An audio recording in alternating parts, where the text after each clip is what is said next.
오늘은 코리아맨이 대한민국 역사상 가장 부끄럽고도 비통했던 시랜드 청소년 수련원 화재 참사 현장으로 떠나봅니다.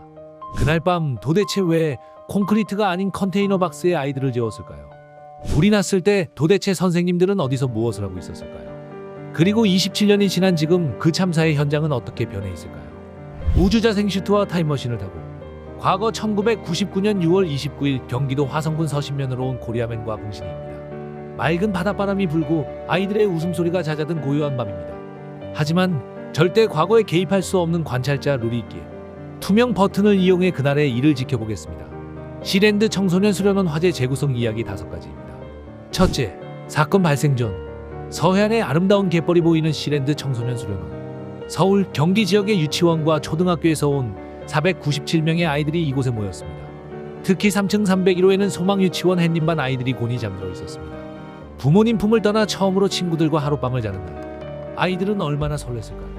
하지만 우리 눈앞에 보이는 저 건물, 이 건물은 정상적인 건물이 아니었습니다. 1층 콘크리트 건물 위에 화물용 컨테이너 52개를 레고 블록처럼 쌓아 올린 가건물입니다. 뿐만 아니라 단열재로는 스티로폼과 우레탄 폼을 썼고 내장재는 전부 목재와 합판이었습니다. 심지어 아이들이 자는 방에는 스프링클러는커녕 제대로 된 비상벨조차 울리지 않는 상태였습니다. 이곳은 건물이 아니라 사실상 거대한 인화물질 창고나 다름없었습니다. 결국 이날 밤 12시가 넘어가며 고된 캠프 일정을 마친 아이들은 깊은 잠에 빠져듭니다.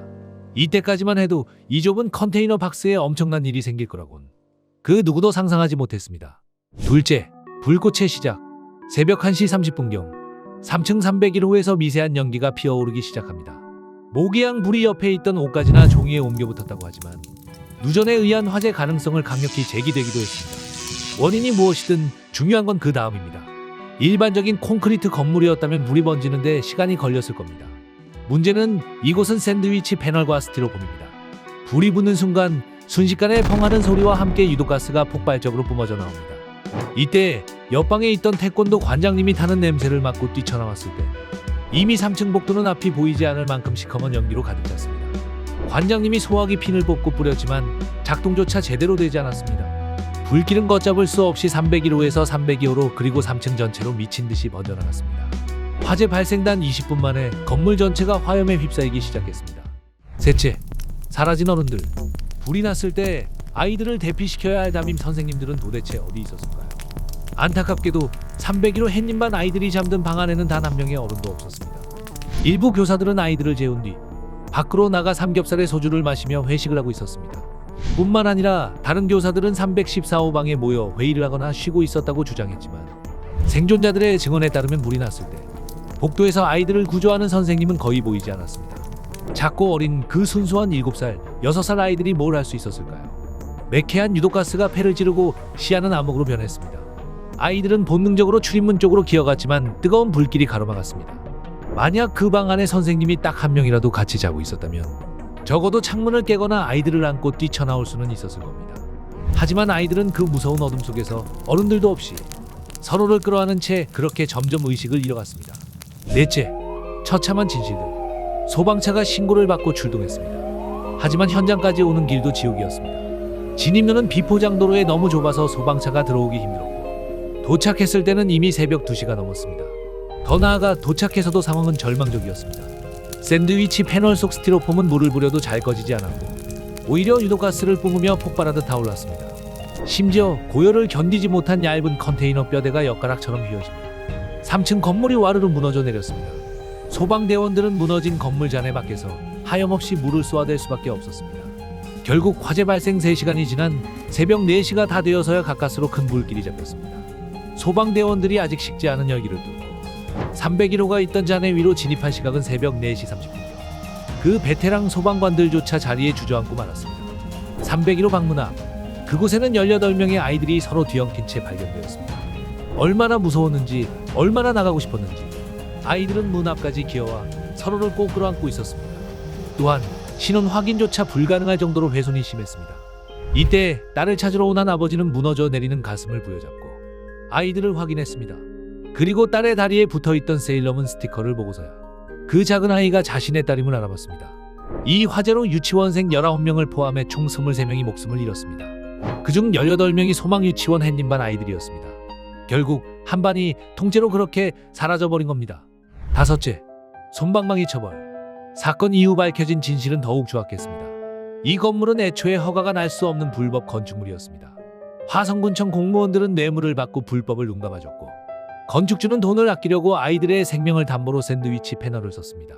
그렇다면 이 사람들은 어떤 벌을 받았을까요? 시랜드 원장은 징역 1년, 금고 4년, 고작 5년이었습니다. 인솔 책임자였던 유치원 원장은 금고 2년 6개월. 또한 건축 허가 과정부터 이미 돈잔치였습니다. 담당 공무원은 시공사가 건넨 수천만 원의 뇌물을 받고 건물을 지탱할 기둥을 줄이는 위험천만한 설계 변경을 눈감아 주었습니다.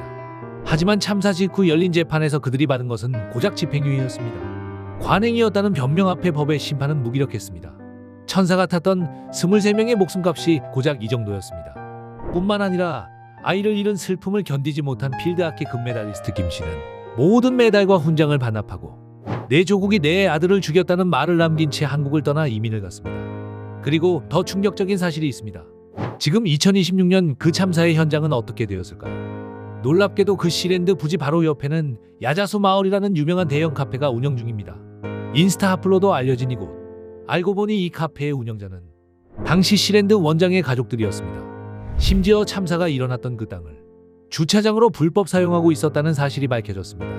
내 아이들이 하늘로 떠난 자리에서 가해자의 가족이 버젓이 돈을 벌고 있는 현실. 유가족들은 또 한 번 피눈물을 흘려야 했습니다. 시랜드 참사는 사고가 아니었습니다. 돈에 눈먼 건축주, 무책임한 공무원, 그리고 안전 불감증에 걸린 어른들이 합작해서 만든 간접 결과였습니다. 지금도 어딘가에서 어른들의 욕심 때문에 위험한 곳으로 내몰리는 아이들이 있을지 모릅니다. 타다 남은 세일러문 스티커, 그리고 문 앞에서 서로를 끌어안고 발견된 18명의 천사들. 우리는 이 아이들에게 빚을 지고 살고 있습니다. 그 문을 막은 건 불길이 아니었습니다. 설마 무슨 일이 있겠어라는 안일함과 돈만 아끼면 그만이라는 어른들의 이기심이 그 문을 꽉 잠그고 있었습니다. 이 아이들이 살아있었다면 누렸을 20대의 청춘, 30대의 사랑, 그리고 미래. 각 인생의 소중함이 어른들의 잘못으로 없어졌다는 것. 분명 기억해야 하고 깨달아야 할 우리 어른들의 남은 과제일 것입니다. 그날 밤 아이들이 흘렸던 눈물과 공포를 우리가 감히 다 헤아릴 순 없겠지만 적어도 아이들의 이름이 헛되지 않게 다시는 이런 지옥을 만들지 않겠다고 약속해야 합니다. 어른으로서 지켜주지 못해 정말 미안한 마음뿐입니다. 부디 그곳에서는 뜨거운 불길도 잠긴 문도 없는 곳에서 친구들과 마음껏 뛰어놀기를 간절히 기도합니다. 잊지 않겠습니다. 지식코리아는 다시 한번 희생자 아이들의 명복을 빕니다.